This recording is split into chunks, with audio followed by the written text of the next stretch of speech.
جانے دل برم از قلم فروا خالد پارٹ 9۔ وہ کافی لیے بیڈ روم میں داخل ہوئی تھی جہاں اسے وہ شاور لے کر واش روم سے نکلتا ٹاول سے اپنے بال خشک کرتا دکھائی دیا تھا۔ نیمل نے جلدی سے کافی کا مگ سینٹرل ٹیبل پر رکھتے وہاں سے نکلنا چاہا تھا جب سعدان شاہ کی آواز اس کے قدموں کو وہیں جکڑ گئی تھی۔ کہاں جا رہی ہیں آپ؟ یہاں آئیں میرے پاس اور میری تیاری میں مدد کروائیں۔ انداز کافی تحکمانہ تھا جو سنتے نیمل نے سختی سے مٹھیاں بھیجی تھی، مگر مرتے کیا نہ کرتے کے مصادق اسے واپس پلٹنا پڑا تھا۔ وہ خاموشی سے جا کر سعدان سے کچھ فاصلے پر جا کے کھڑی ہو گئی تھی جو اس وقت شرٹ کے بجائے صرف بنیان پہنے ٹاول کو گریبان پر ڈالے ہوئے تھا، اس لیے نیمل نے دوبارہ نگاہیں اٹھانے کی زحمت نہیں کی تھی۔ اس کے قریب آتے ہی نیمل کا دل زور زور سے دھڑکنے لگا تھا۔ میرے بالوں کو خشک کریں۔ ڈرائر اس کی جانب کرتے سعدان نے اسے نیا حکم صادر کیا تھا۔ اس کے بالوں تک نیمل کا ہاتھ پہنچنا آسان نہیں تھا، اس لیے وہ وہاں رکھے اسٹول پر بیٹھتا اس کے اعتراض اٹھانے سے پہلے ہی اس کی مشکل آسان کر گیا تھا۔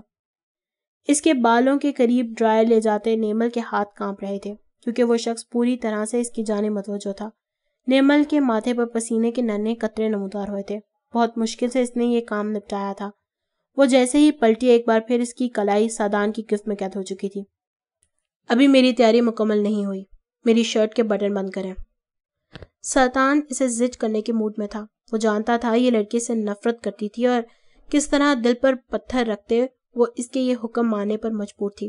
سعدان شاہ اسے اتنا زج کر دینا چاہتا تھا کہ وہ خود اس کے سامنے اپنی حقیقت بیان کرتے۔ نیمل ہونٹ بھیجتی اپنی مٹھیاں سختی سے مچ گئی تھی۔ اس کے لیے یہ سب برداشت کرنا اپنے سے باہر ہو رہا تھا۔ وہ دل پر پتھر رکھ کر یہ سب کرتی بھی رہتی، مگر کل رات کے بعد سے اس شخص کے قریب آنے پر دل کی جانب سے جو شور بلند ہوتا وہ اسے بہت زیادہ خوفزدہ کر گیا تھا۔ I'm sorry، میں یہ سب نہیں کروں گی۔ نکاح کر کے لائے ہیں آپ مجھ سے، اپنی ملازمہ بنا کے نہیں۔ نیمل اسے دور ہوتی اب کی بار سخت لہجے میں بولتی اسے باور کروا گئی تھی کہ وہ یہ سب برداشت نہیں کرنے والی۔ اس کی بات پر سعدان نے ایک طنزیہ مسکراہٹ اس کی جانب اچھالی تھی۔ آپ بھول رہی ہیں محترمہ، آپ ونی میں آئی ہیں، میری من پسند بیوی بن کر نہیں کہ آپ یوں نخرے دکھائیں گی مجھے۔ سعدان اپنی شرٹ کے بٹن بند کرتا اسے الٹے قدمیں دور جاتے دیکھ اس کی جانب بڑھا تھا۔ اس کی بات پر نیمل پر بھر کے لیے خاموش ہوئی تھی۔ آپ کی ہی چوائس تھی یہ نکاح کرنا، آپ انکار کر سکتے تھے، میرے ساتھ زبردستی کی گئی ہے۔ اگر مجھ سے ایک بار بھی پوچھا جاتا تو میں صاف انکار کر دیتی۔ نیمل خانزادہ شدید غصے کا شکار ہوتی سعدان شاہ کے ٹریپ میں آ چکی تھی۔ تو آپ کا نفرت اور انتقام کہاں جاتا جو آپ مجھ سے لینا چاہتی تھی؟ سعدان شاہ کی بات پر نیمل نے جھٹکے سے سر اٹھا کر اس کے جانب دیکھا تھا۔ کیا مطلب؟ اسے سعدان کے منہ سے یہ بات سن کر گہرا شوق لگا تھا۔ آپ کو لگتا ہے عاطف نے مجھے کچھ نہیں بتایا ہوگا؟ سعدان اس کے بچکانہ سوچ پر احسائیہ انداز میں ہنسا تھا جبکہ نیمل ہونک بڑی کھڑی سے تکے جا رہی تھی۔ آپ سب جانتے تھے، اس کے باوجود آپ نے مجھ سے نکاح کیا؟ نیمل کے لب پھڑپڑائے تھے۔ بالکل۔ سعدان شاہ اس کے مقابل پہنچا اس بات میں سر ہلا کیا تھا۔ نیمل پیچھے ہوتی دیوار سے جا لگی تھی۔ کیوں؟ نیمل اس انکشاف پر سنبھل نہیں پا رہی تھی۔ کیونکہ ہمیشہ سے میری عادت رہی ہے خود سے نفرت کرنے والوں کو محبت کرنے پر مجبور کر دیتا ہوں۔ آپ کو بھی اپنی محبت میں پور ڈوبتے دیکھنا چاہتا ہوں۔ وہ صاف گوئی سے بولتا نیمل کو خوفزدہ کر گیا تھا۔ ایسا کبھی نہیں ہوگا۔ نیمل اس کی بات سن کر صاف انکاری ہوئی تھی۔ میری نفرت کی شدت کا اندازہ نہیں ہے آپ کو۔ اس کی سچائی اگر اس شخص کے سامنے آ ہی چکی تھی تو وہ اب خوف کھانے اور اسے دبنے کا ارادہ نہیں رکھتی تھی۔ مگر مجھے خود پر پورا کانفیڈنس ہے۔ آنے والا وقت بتائے گا کہ نیمل یوسف خانزادہ کا کس حد تک سعدان شاہ کے عشق میں جوگن بنتی ہے۔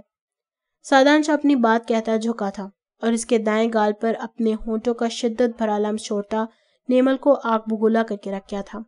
نیمل بالکل دیوار سے لگتی دونوں کے بیچ فاصلہ برقرار رکھنے کی ناکام کوشش کر رہی تھی۔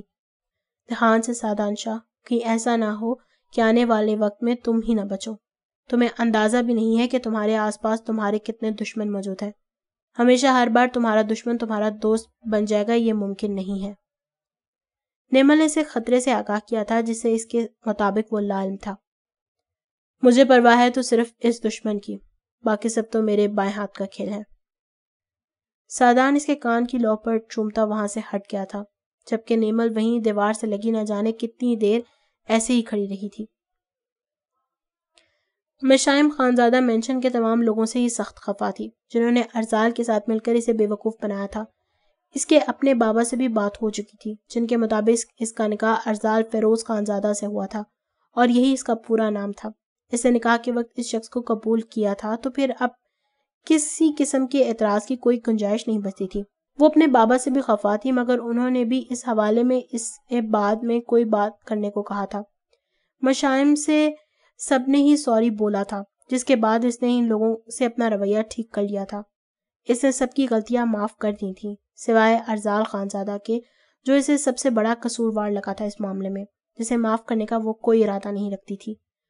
وہ کچھ ہی دیر پہلے لان میں آ کر بیٹھی تھی۔ باہر بہت ٹھنڈ تھی، مگر پھر بھی اسے اس ٹھنڈ میں بیٹھنا اچھا لگ رہا تھا۔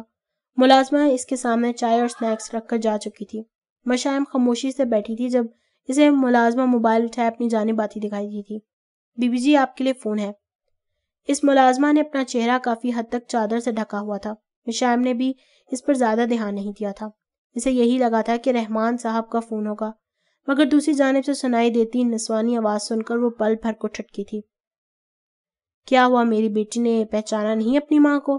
تمہیں کیا لگتا ہے اتنی دور چلی جاؤ گی تو ہم دونوں کے بیچ رشتہ ختم ہو جائے گا؟ ایسا نہیں ہے، تم ہمیشہ میری بیٹی رہو گی۔ آخر کو تمہاری ماں مرتے وقت تمہیں مجھے ہی سونپ کے گئی تھی، اتنی آسانی سے کیسے چھوڑ سکتی ہوں تمہیں؟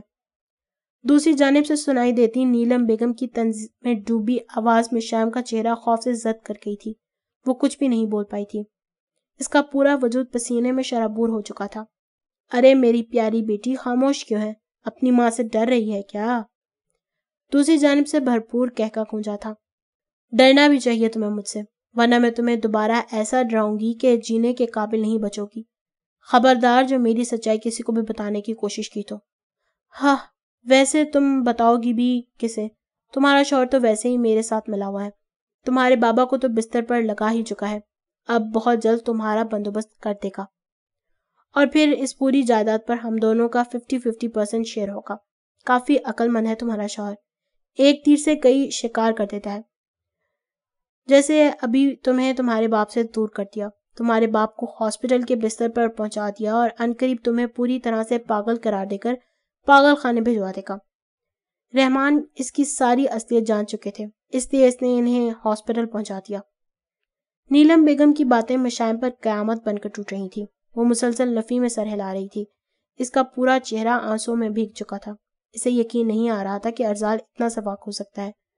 میں جانتی ہوں تمہیں میری بات پر بالکل یقین نہیں آئے گا، اس لیے موبائل کی البم چیک کر سکتی ہو تمہارے بابا کی تصویریں موجود ہیں، خود ہی یقین آ جائے گا تمہیں۔ اور ہاں، اب بے وقوفی کی انتہا کرتے ان سب باتوں کی تصدیق اپنے شوہر سے نہ کرنے بیٹھ جانا، ایسا نہ ہو وہ تمہیں وقت سے پہلے ہی مارتے۔ ویسے بھی پاگل بیوی کے ساتھ زیادہ دیر تک کون سا مرد گزارا کر سکتا ہے، مرد بھی وہ جسے ایک سے بڑھ کر ایک لڑکی اپنانے کی خواہش مند ہو۔ ویسے ثانیہ یہ بھی بتا رہی تھی کہ اس کی بہت بات ہو چکی ہے تمہارے شوہر سے، عنقریب وہ ایک ہونے کا سوچ رہے ہیں۔ نیلم بیگم جانتی تھی کہ مشائم کی کمزوری کیا تھی، اس لیے وہ چن چن کر اسی جگہ پر وار کر رہی تھی اسے، اور ان کے وار اتنے کاری ضرور تھے کہ مشائم کو اپنا دل خون کے آنسو روتا محسوس ہوا تھا۔ وہ کال کے دوران ہی فوٹو نکال کر بابا کی حالت دیکھ چکی تھی۔ خبردار جو یہ ساری باتیں کسی اور کو بتائیں تو، ورنہ تمہارے باپ کا بھی وہی حشر کروں گی جو سالوں پہلے تمہاری آنکھوں کے سامنے تمہاری ماں کا کیا تھا، اور اس بار بھی الزام ڈالوں گی تمہارے سر پر، سو بی کیئرفل۔ وہ اس کے کانوں میں پگھلا ہوا سیسا انڈیلتی اسے اس کی زندگی کا سب سے بھیانک واقعہ یاد کرواتی فون بند کر چکی تھی۔ وہ بہت اچھے سے جانتی تھیں کہ اپنی ماں کا ذکر سنتے ہی مشائم پر پاگل پن کا دورہ پڑ جاتا تھا، اس لیے بات کے اختتام پر انہوں نے یہ ذکر کرنا بہت فرض سمجھا تھا، کیونکہ یہ دورے اتنے شدید ہوتے تھے کہ کتنے ہی گھنٹوں مشائم کو اپنا ہوش نہیں رہتا تھا، اور پھر اس کے بعد مشائم ان کی کہی باتیں نہ کسی کو کہہ پاتی تھی اور نہ ہی اس پر کوئی یقین کرتا تھا۔ ابھی بھی کچھ ایسا ہی ہوا تھا۔ مشائم وہ موبائل اٹھا کر ٹیبل پہ مارتی اس کے ٹکڑے ٹکڑے کر چکی تھی۔ وہ اپنے بالوں کو نوچتی ہذیانی انداز میں چلانے لگی تھی۔ جو دیکھ وہاں ارد گرد کام کرتی ملازمین اندر سے سب خواتین کو بلا لائی تھی۔ مشائم بیٹا آپ ٹھیک ہو؟ کیا ہوا ہے آپ کو؟ فاقیہ بیگم سب سے پہلے مشائم کی جانب بڑھی تھی۔ وہیں رک جاؤ، میرے قریب مت آنا کوئی بھی، ورنہ مار دوں گی میں سب کو۔ مشائم نے انہیں قریب آتے دیکھ سامنے پڑا چائے کا کپ ان کی جانب اچھال دیا تھا، جو زمین پہ گرتا چکنا چور ہو گیا تھا۔ چائے کے چھینٹے ان سب پہ پڑے تھے، مگر ویسے فاصلے پر ہونے کی وجہ سے ان کی بچت ہو گئی تھی۔ وہ سب لوگ مشائم کی حالت دیکھ سہم کر اپنی جگہ پر ہی رک گئے تھے۔ وہ سب اس کے قریب آنے کی کوشش کر رہے تھے تاکہ اسے کول ڈاؤن کر سکیں، مگر مشائم کسی کو اپنے پاس نہیں آنے دے رہی تھی۔ حویلی کے مرد حضرات بھی وہاں پہنچ چکے تھے، سبھی ترہم بری نگاہوں سے مشائم کو یوں روتا چلاتا دیکھ رہے تھے۔ وہ معصوم سی پیاری لڑکی کس قدر اذیت سے گزر رہی تھی، یہ دیکھ ان سب کی آنکھیں بھنج گئی تھیں۔ جب کچھ سیکنڈز بعد وہاں ارزال کی گاڑی رکتی دکھائی دی تھی، وہ بھاگ کر گاڑی سے نکلتا مشائم کی جانب بڑھا تھا۔ ارزال بیٹا رک جاؤ، آپ کو چوٹ لگ جائے گی۔ مشائم اپنے دونوں ہاتھ لہو لہان کر چکی تھی۔ سکینہ بیگم نے مشائم کے ہاتھ میں کانچ کی پلیٹ دیکھ ارزال کو اس کے قریب جانے سے روکا تھا۔ انہیں ڈر تھا کہ کہیں ارزال کو کوئی نقصان نہ پہنچے۔ جب ان کی پکار پر مشائم نے نگاہ اٹھا کر ارزال کی جانب دیکھا تھا، جو اسی کے قریب آ رہا تھا۔ نیلم بیگم کی صحیح ساری باتیں اس کے کانوں میں گونجی تھیں۔ میرے قریب مت آنا ورنہ مار دوں گی میں تمہیں۔ مشائم اسے وہیں روکنے کے لیے چلائی تھی۔ یہ شخص اس کے بابا کو نقصان پہنچا چکا تھا۔ مشائم کی آنکھیں آنسوں کی وجہ سے دھندلائی تھیں۔ ارزال اس کے چلانے کے باوجود باقیوں کی طرح نہیں رکا تھا۔ مشائم کی حالت اس کے سینے پر چھریاں چلا گئی تھی۔ اس کے لہو لہان ہاتھ دیکھ ارزال کو اپنا دل خون ہوتا محسوس ہوا تھا۔ اسے اپنی فکر تو تھی ہی نہیں، اسے پرواہ تھی تو صرف مشائم کی۔ مشائم نے اسے رکتے نہ دیکھ وہی کانچ کی پلیٹ اپنے قریب پہنچتے ارزال خانزادہ کی جانب اچھالتی تھی، جو سیدھی ارزال کی پیشانی پر لگتی اسے پوری طرح لہو لہان کر گئی تھی۔ مگر ارزال اپنی پرواہ کیے بغیر اس کے قریب پہنچنا مشائم کے دونوں کلائیاں تھام کر اسے اپنے قریب کر گیا تھا۔ مشائم اس کے حصار سے خود کو نکالنے کی کوشش کرتی چلا رہی تھی، ہاتھ پیر مارتی رہی تھی، ارزال کے سینے پر اپنے سر سے ضربیں لگا رہی تھی، مگر اس میں بھی اسے ہی تکلیف ہو رہی تھی۔ ارزال خانزادہ کے فولادی سینے پر کوئی اثر نہیں ہوا تھا۔ کول ڈاؤن مائی باربی ڈال۔ اس کی کلائیاں کمر پہ باندھے دوسرے ہاتھ سے اس کا سر اپنے سینے سے لگائے وہ اسے اپنے وجود میں بھینچ گیا تھا۔ اس کا لرزتا کانپتا آنسوؤں میں بھیگا وجود اب پوری طرح سے ارزال خانزادہ کے شکنجے میں آ چکا تھا۔ مشائم اس کے حصار سے نکلنے کی تگودو کرتی آخر میں ہلکان ہوتی حواس کھو چکی تھی۔ ارزال نے نہایت ہی احتیاط اور نرمی سے اس کی ڈھلکی ہوئی گردن تھام کر اپنے سینے پر رکھ لی تھی۔ سب لوگ بھیگی آنکھوں سے منظر دیکھ رہے تھے۔ ان میں سے کبھی کوئی سوچ بھی نہیں سکتا تھا کہ ارزال خانزادہ اپنے لیے ایک ایسی لڑکی کا انتخاب کر سکتا ہے جو مینٹلی طور پر سٹیبل نہیں ہے۔ ارزال مشائم کے نازک وجود کو اپنی باہوں میں اٹھائے اس بیڈ روم کی جانب بڑھ گیا تھا۔ سب لوگ خاموشی سے سجادہ دیکھ رہے تھے۔ کوئی بھی کچھ نہیں بولا تھا، کیونکہ ارزال خانزادہ نے اپنی بیوی کے حوالے سے کسی کو بھی کچھ بولنے کی اجازت نہیں دی تھی۔ ارزال مشائم کو اٹھائے روم میں آتے سے بیڈ پہ لٹا گیا تھا۔ اس پر کمبل اوڑھتے وہ اس کے قریب بیٹھا، ہاتھ سے اس کے بالوں کو سنوارنے لگا تھا۔ وہ جھکا تھا اور عقیدت بھرے انداز میں مشائم کی پیشانی پر اپنے لب رکھ دیے تھے۔ ارزال کی آنکھیں خطرناک حد تک لال ہو چکی تھی۔ مشائم کو اذیت میں دیکھ وہ کس قدر تڑپا رہا تھا، یہ بتانا اس کے لیے بیان سے باہر تھا۔ اس نے انتہائی نرمی سے مشائم کے دونوں ہاتھوں کی بینڈیج کی تھی۔ مشائم کی تکلیف کے آگے سے اپنی تکلیف نظر نہیں آ رہی تھی۔ اس کے ماتھے سے کافی خون بہہ چکا تھا، مگر یہاں پرواہ کسے تھی۔ ارزال نے ایک پل کے لیے بھی اپنی نگاہیں مشائم کی جانب سے نہیں ہٹائی تھی۔ وہ اسی طرح اس کے قریب بیڈ پہ بیٹھا اس کے ہاتھ تھامے اس پر ہونٹ رکھے بیٹھا تھا۔ جب کافی گھنٹوں بعد جا کر مشائم کے وجود میں ہلچل سی پیدا ہوئی تھی، وہ دھیرے سے کسمسائی، نیند اس کے ہاتھوں کو مضبوطی سے تھام گئی تھی، مگر آنکھیں کھولتے جیسے وہ پوری طرح اپنے حواسوں میں لوٹی تھی، اسے نفرت امیز نگاہوں سے ارزال کی جانب دیکھا تھا۔ چھوڑو مجھے، تم مجھے مارنے آئے ہو نا، مارنا چاہتے ہو نا تم مجھے۔ مشائم بیڈ سے اٹھنے کی کوشش کرتی آنکھوں میں خوف بھرے سے دیکھنے لگی تھی۔ پلیز، میں نے اور میرے بابا نے کیا بگاڑا ہے تمہارا؟ تم ہمارا سب کچھ لے لو مگر ہمیں مت مارو۔ مشائم روتے ہوئے اس کے آگے ہاتھ جوڑ رہی تھی۔ ارزال کچھ لمحے بے بسی کے عالم میں سے دیکھتا رہا تھا اور اگلے ہی لمحے اس کی دونوں کلائیاں تھام کر وہ اسے تکیے سے لگا کیا تھا۔ کس نے ساری بکواس کی ہے تمہارے آگے؟ ارزال بہت مشکل سے خود پر ضبط کرتا بس اتنا ہی بول پایا تھا۔ اس نے اپنے ہونٹوں کو سختی سے مل لیا تھا۔ اس کا بس نہیں چل رہا تھا اس انسان کو جان سے مار دے جو مشائم کی اس حالت کا ذمہ دار تھا۔ ارزال کی بات سن کر مشائم پل بھر کے لیے ساکت ہوئی تھی. اسے اس عورت کی ساری دھمکیاں یاد آئی تھی. تم انجان بن جاؤ گے اور میں ہمیشہ کی طرح یقین کر لوں گی. یہی چاہتے ہو نا تم؟ میں بہت اچھے سے سمجھ چکی ہوں تمہاری چالاکیاں. بابا نے اپنی وصیت میں اپنی ساری پراپرٹی میرے نام کر رکھی ہے. تم انہیں کچھ مت کہو پلیز. ان کے پاس کچھ بھی نہیں ہے, سب کچھ میرے نام ہے. مارنا ہے تو مجھے مارو. مشائم اس سے مزید بری طرح بدگمان ہو چکی تھی. وہ اس کی کوئی بات سمجھ ہی نہیں پا رہی تھی. وہ اس کی کوئی بھی بات سمجھ تو کیا سن بھی نہیں رہی تھی. تم نے کیا کیا ہے میرے پاپا کے ساتھ؟ انہوں نے کیا بگاڑا تھا تمہارا جو تم نے انہیں ہاسپٹل تک پہنچا دیا؟ اب تم جان سے بھی مار دو گے انہیں نا. اسے خاموش دیکھ مشائم نے بھیگی آنکھوں کے ساتھ ایک بار پھر سے اس کی جانب دیکھا تھا. میں جو بھی جواب دوں گا تم مجھے جھوٹا اور دھوکے باز کہو گی, اس لیے میں کچھ نہیں کہنا چاہتا. اور اپنی صفائی میں تمہیں جو سوچنا ہے سوچو, مگر آج تم نے خود کو نقصان پہنچا کر جو حرکت کی ہے اس کے لیے معافی نہیں ملے گی تمہیں بالکل بھی. ارزال نے اپنی بات کے اختتام پر اس کی گردن پر جھکا تھا اور اپنے شدت بھرے ہونٹوں کا لمس چھوڑتا مشائم کی سانسوں کو منتشر کر کیا تھا. وہ رکا نہیں تھا بلکہ اس کی گردن کے ہر حصے پر اپنے ہونٹوں کے نشان چھوڑتا چلا گیا تھا. مشائم اس کے سینے پر دونوں ہاتھ رکھے سے خود سے دور دھکیلنے کی کوشش میں ہلکان ہوتی تھک ہار کر دونوں بازو نیچے گرا گئی تھی. وہ جانتی تھی اب یہ ضدی شخص اپنی ضد پوری کر کے ہی رہنے والا تھا. کوئی بھی میرے بارے میں کچھ بھی بولتا ہے تو بہت آرام سے یقین کر لیتی ہو نا تم. تمہارے دل میں میرے لیے 1% بھی جگہ نہیں ہے. آج اس بات کا یقین ہو گیا ہے. وہ اس کے کان کی لوک کو چومتا اپنے اندر جلتی آگ کو کم کرنے کی کوشش کرنے میں ہلکان ہوا تھا. یہ لڑکی ہر بار اسے ایسے ہی آزماتی تھی, ہر بار اسے بے اعتبار کر کے اس کی محبت کو اپنے پیروں تلے رون دیتی تھی, جو صرف اس کو پانے کی خاطر اپنی اصلی پہچان تک فراموش کر بیٹھا تھا. بہت ظالم ہو تم بابی ڈال. باہر سے کانچ کی گڑیا نظر آتی ہو مگر اندر سے پتھر کا دل ہے تمہارا. وہ اس کی سانسوں کو اپنی سانسوں میں الجھاتا اسے اس کی بے رحمی سے کہا کر کیا تھا. تم دھوکے باز ہو. بے حال ہوتی سانسوں کے ساتھ وہ اس پر الزام تھوپنے سے باز نہیں آئی تھی. کاش میں دھوکے باز ہوتا تو آج تمہارے الزام لگانے پر اتنی تکلیف نہ ہوتی مجھے. ارزال کے لبوں نے مشائم کی تھوڑی کو چھوا تھا. وہ اپنے طریقے سے اسے ریلیکس کرنے کی کوشش کرتا خود میں الجھا کر اس کا دھیان ان باتوں سے ہٹانا چاہتا تھا جو اس کے لیے اذیت کا باعث بنی تھی.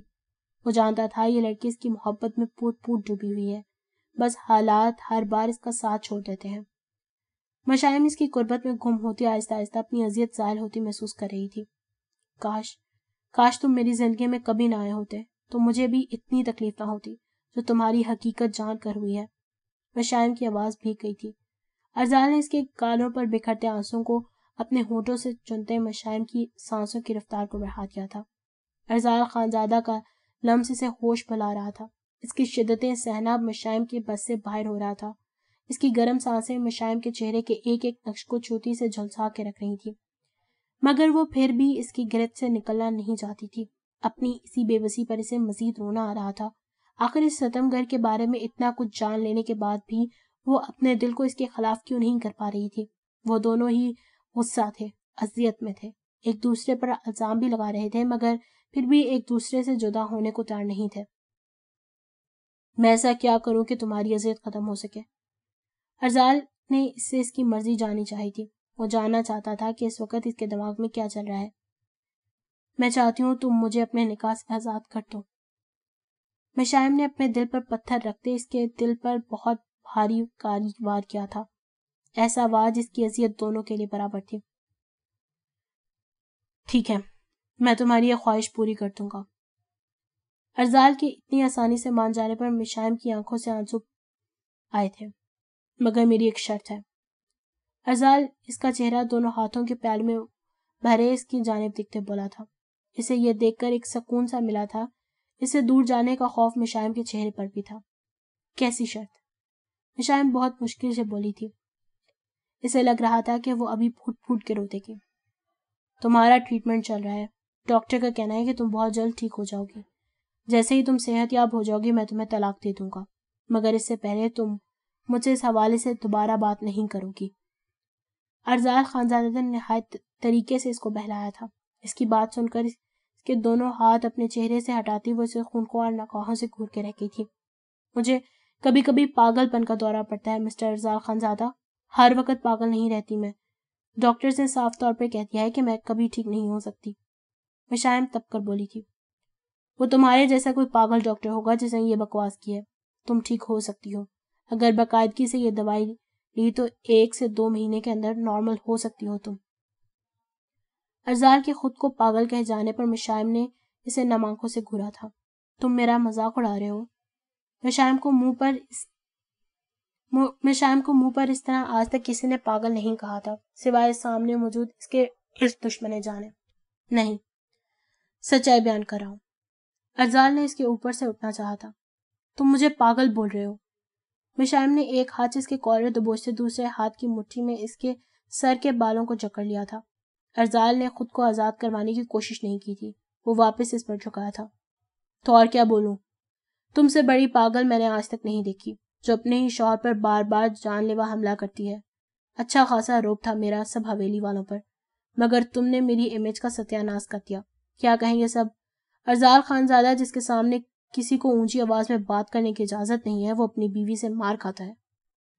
ارزال نے مصنوعی خفگی دکھاتے سے شرمندہ کرنا چاہا تھا، مگر دوسری جانب مشائم رحمان تھی جو ارزال خانزادہ کے قریب ہوتے بالکل الگ لڑکی بن جایا کرتی تھی. نیلم بیگم نے اپنی جانب سے اس کے دل میں ارزال کے خلاف نہ جانے کتنا زہر بھرا تھا، مگر اس وقت اس کی قربت اور اتنی توجہ پا کر وہ کچھ لمحوں کے لیے سب کچھ فراموش کر گئی تھی. اس وقت بھی ارزال کی بات سنتی وہ اپنی کھلکھلاہٹ پر قابو نہیں پا پائی تھی. ارزال وہ بھوت سا اس کی مترنم ہنسی میں کھو گیا تھا. بھیگی آنکھوں کے ساتھ مسکراتی وہ اسے اتنی پیاری لگی تھی کہ وہ اپنے جذبات پہ قابو نہیں رکھ پایا تھا. وہ جھکا تھا اور اس کے ہونٹوں کی دلکش مسکان کو اپنی سانسوں میں چننے لگا تھا. مشائم اس کے اس حملے کے لیے بالکل بھی تیار نہیں تھی. اس کی گرفت ارزال کے بالوں اور کالر پر مزید سخت ہوئی تھی. پلیز، مر جاؤں گی میں. وہ اس کی دہکتی سانسوں کا لمس ہونٹوں کے بعد اپنی گردن کی بیوٹی بون پر محسوس کرتی کپ کپاتے لہجے میں بولی تھی. میں نہیں مرنے دوں گا. ارزال خانزادہ اس کے نازک وجود کو اپنے سینے میں بھیجتا اسے اپنے وجود کی گرمائش بخش کیا تھا، جبکہ مشائم اس کے سینے پر سر ٹکاتی پرسکون انداز میں آنکھیں موند گئی تھی. کافی دیر بعد اس کی مدھم ہوتی سانسیں محسوس کرتے ارزال اس کے پاس سے اٹھا تھا. وہ اس کی پیشانی پر محبت کی مہر ثبت کرتا اس پر کمبل درست کرتا روم سے نکل آیا تھا. مشائم کے سامنے تو وہ بہت زیادہ ریلیکس تھا، مگر اس کا دماغ غصے سے کھول رہا تھا. اگر آج وہ وقت پر نہ پہنچا تو نہ جانے مشائم خود کو کیا نقصان پہنچا دیتی. وہ اب اس انسان کو بخشنے کا ارادہ نہیں رکھتا تھا جو ایک بار پھر اس کی بابی ڈال کی آنکھوں میں آنسو لانے کا باعث بنا تھا. شاید وہ انسان بھول چکا تھا کہ اب مشائم رحمان ارزال خانزادہ کے سائے تلے تھی. جہاں تک رسائی پا کر اس نے اپنی زندگی کی کتنی بڑی بھول کر دی تھی.